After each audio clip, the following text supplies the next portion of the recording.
घरामधून कचरा येणारे, लवकर कामाला जाणारे, ते म्हणतात की गाडी येत नाही माझ्या घरापर्यंत.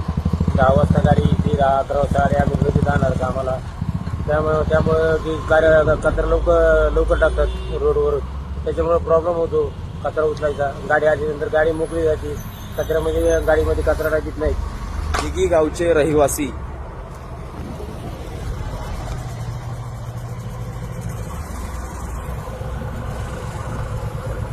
आता हा कचरा जो माझ्या शेजारी आहे हा दिघी गावच्या वेशीवर आहे. आता मला नाही माहिती की कोणी बाहेर येणाऱ्या पाहुण्यांचं स्वागत करण्यासाठी या गावच्या वेशीवर असा कचरा आपण करतोय का. पण हा कचरा नक्कीच कोणी नेता किंवा कोणी सरकार किंवा पालिका किंवा बाहेरची लोक नाही करत आहे. तर हा कचरा फॉर शुअर की दिघीतल्या रहिवाशांकडूनच झालेला आहे. तर आपली रिस्पॉन्सिबिलिटी आहे की आपल्या गावात येणाऱ्या लोकांना असं हे सुरुवातीलाच घाणेरडं दृश्य नाही दिसलं पाहिजे. तर याची काळजी आणि याची जबाबदारी सगळ्यांनी मिळून घ्या. कारण पालिका यासाठी नाहीये की तुम्ही रस्ता कुठल्याही रस्त्याच्या साईडला तुम्ही कचरा टाकाल आणि ते येऊन घेऊन जाईल. तुमच्या कॉलनीमध्ये, तुमच्या घरासमोर, तुमच्या दारापर्यंत जर पालिकेची कचऱ्याची गाडी येत नसेल तर त्याबद्दल तक्रार करा, त्याबद्दल कुठेतरी सांगा, पुन्हा कुठेतरी तो मुद्दा मांडा.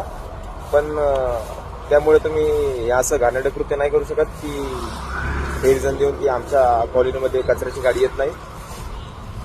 जर येत असेल तर त्या गाडीमध्ये कचरा टाका, पण असा रस्त्यावर या गावच्या वेशीवर कचरा टाकून दृश्य घाणेरडे करू नका.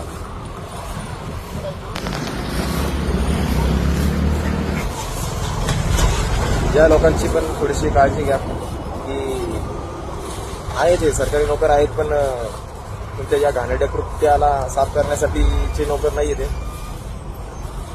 तर स्वतःची, गावाची आणि या लोकांची सगळे आपलेच सगळ्यांची काळजी घ्या आणि घाणेरडे काम करण्यापासून स्वतःला थांबवा. सफाई सेवक म्हणून काय संत गाडगे बाबा सफाई अभियान म्हणून आपण सगळं राबवितो. कशासाठी राबवितो की लहान मुलं आजारी नाही पडा म्हणून आपण हे राबवतो ही मोहीम. तरी लोक त्याच्यात दुर्लक्ष करतात. त्याच्याबद्दल नागरिकांनी काळजी घेतली पाहिजे.